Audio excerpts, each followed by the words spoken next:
বন্ধুরা, মশা পতঙ্গটি ছোট হলেও এর কামড়ে বিরক্ত হননি এরকম মানুষ কিন্তু খুঁজে পাওয়া খুব মুশকিল।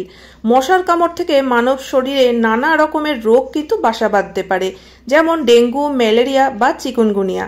তো এই মশার কামড় থেকে বাঁচতে আমরা অনেক সময় মশারি টানাই বা কয়েল স্প্রে ব্যবহার করি, কিন্তু তারপরেও দেখা যায় মশার কামড়ের হাত থেকে কিন্তু আমরা রেহাই পাই না। তবে কিছু প্রাকৃতিক পদ্ধতি রয়েছে, সেই পদ্ধতিগুলো ফলো করলে কিন্তু আমরা মশার কামড় থেকে অনেকটাই রেহাই পেতে পারি। আগেকার দিনে কিন্তু এই ধরনের মশার কয়েল বা স্প্রে কোনো কিছুই পাওয়া যেত না। তখনকার দিনে মানুষ কিন্তু এই প্রাকৃতিক পদ্ধতি অবলম্বন করেই মশার কামড়ের হাত থেকে নিজেদেরকে রক্ষা করতেন।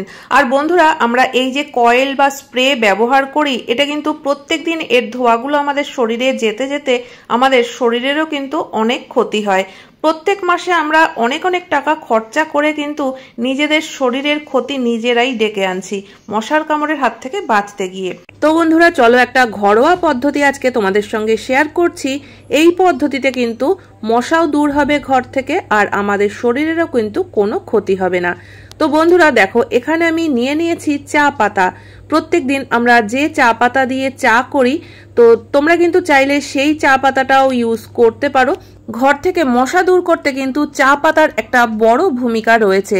তো যদি তোমরা এই চা পাতাটা ব্যবহার করতে না চাও, সেক্ষেত্রে কিন্তু তোমরা আর একটা কাজও করতে পারো। আমরা প্রত্যেকদিন চা তৈরি করার পরে চা পাতাটাকে তো ফেলে দিই, তো সেই চা পাতাটা ফেলে না দিয়ে কিন্তু তোমরা একটা পাত্রের মধ্যে রেখে দিয়ে একটু ভালো করে শুকিয়ে নিতে পারো, যাতে এর মধ্যে কোনো রকম জল ভাব না থাকে। তো দেখতেই পাচ্ছ, এটা কিন্তু ব্যবহার করা চা পাতা, আর এর মধ্যে কিন্তু একটুও জল নেই। খুব ভালোভাবে শুকনো করে নিয়েছি। চা পাতার পোড়া গন্ধ কিন্তু মশা কখনোই সহ্য করতে পারে না। তো আমরা কিন্তু এই চা পাতাটা মশা তাড়ানোর জন্যই ব্যবহার করব। আমি এখানে একটা পাত্রের মধ্যে এই চা পাতাটাকে দিয়ে দিলাম, আর এর মধ্যে কিন্তু আমি আরো কয়েকটা জিনিস মেশাবো। আর প্রত্যেকটা জিনিসই কিন্তু আমাদের ঘরে রয়েছে, তাই শরীরের ক্ষতি হওয়ার কিন্তু কোনো সম্ভাবনা নেই, কারণ এর মধ্যে আমরা কোনো রকম কেমিক্যাল ইউজ করছি না। তো দেখতেই পাচ্ছ, এখানে আমি নিয়ে নিয়েছি একটা তেজপাতা। তেজপাতারও কিন্তু একটা নিজস্ব স্ট্রং স্মেল রয়েছে।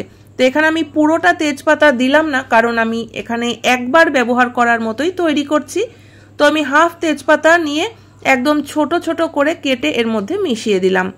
যদি তোমরা একসঙ্গে বেশি পরিমাণে তৈরি করে রেখে দিতে চাও, সেক্ষেত্রে কিন্তু প্রত্যেকটা জিনিসের পরিমাণ বেশি বেশি করে নিয়ে আলাদা একটা কৌটোয় করে রেখে দিতে পারো। প্রত্যেক দিন সেখান থেকে একটু একটু করে নিয়ে ব্যবহার করতে পারবে।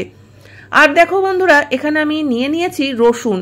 রান্না বান্নার জন্য আমরা প্রত্যেক দিনে কিন্তু রসুনের খোসা ছাড়াই, আর খোসাগুলোকে ফেলে দিই।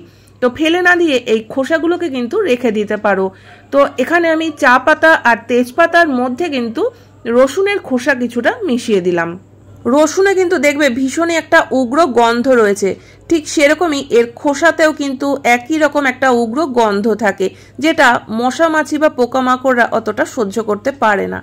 তো প্রত্যেকটা জিনিসকে আমি একসাথে মিশিয়ে একটা পাত্রে রেখে দিলাম।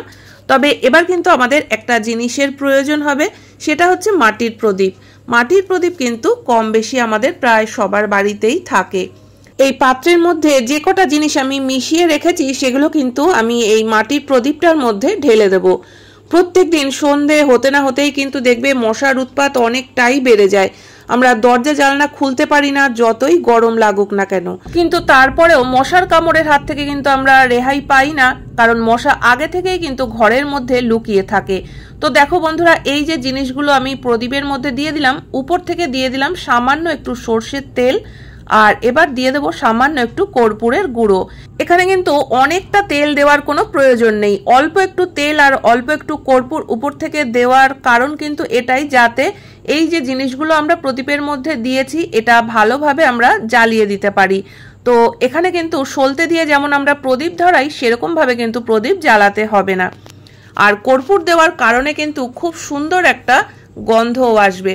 তো দেখো, এইভাবে করে কিন্তু একটা প্রদীপ আমাদের প্রত্যেক দিন সন্ধ্যের আগেই রেডি করে নিতে হবে। আর যখন আমরা এই প্রদীপটা সন্ধ্যের দিকে জ্বালাবো, তার আগে কিন্তু অবশ্যই দরজা জানলাটা বন্ধ করে নিতে হবে। তো এবার আমি প্রদীপের মধ্যে যে যে জিনিসগুলো দিয়েছি, একটা দেশলাই কাঠি দিয়ে ধরিয়ে দিলাম। তো প্রত্যেক দিন সন্ধেবেলায় দরজা জানলা বন্ধ করে যদি এরকম একটা প্রদীপ আমরা ঘরে জ্বালিয়ে নিতে পারি, তাহলে কিন্তু দেখবে এর যে একটা উগ্র গন্ধ, এই গন্ধটা কিন্তু মশা কখনোই সহ্য করতে পারে না। কয়েল বা অল আউট জ্বালালে যেরকম দেখবে মশাগুলো কিন্তু একটু অচৈতন্য মতো হয়ে মাটিতে পড়ে থাকে, এই প্রদীপটা জ্বালালেও কিন্তু একই অবস্থা হবে। তো মশার কামড়ের হাত থেকে কিন্তু আমরা রেহাই পাবো। তো এই প্রদীপটা জ্বালানোর পরে কিন্তু ঘর থেকে শুরু করে রান্নাঘর, টয়লেট সমস্ত জায়গায় ঘুরিয়ে নিতে হবে। আর প্রদীপটা যতক্ষণ পর্যন্ত জ্বলবে ততক্ষণ পর্যন্ত মশা তো থাকবেই না। আর প্রদীপটা নিভে যাওয়ার পরে এর থেকে যে ধোঁয়াটা বের হবে, সেই ধোঁয়াটার গন্ধও কিন্তু যতক্ষণ পর্যন্ত থাকবে মশা দেখবে ঘরে আর একটাও থাকবে না। বাড়িতে যদি ছোট বাচ্চা বা বয়স্ক মানুষ থাকে তাদের ঘরেও কিন্তু তোমরা এই প্রদীপটা জ্বালাতে পারবে, এতে কিন্তু কারোর কোনো রকম অসুবিধা হবে না। কয়েল স্প্রে বা অল আউট জ্বালালে যেরকম ক্ষতি হয়, এটা কিন্তু সম্পূর্ণই প্রাকৃতিক জিনিস, তাই শরীরের ক্ষতি হওয়ার কোনো সম্ভাবনা নেই। নিশ্চিন্তভাবে কিন্তু আমরা এই প্রদীপটা যে কোনো জায়গায় যে কোনো ঘরে জ্বালাতে পারবো।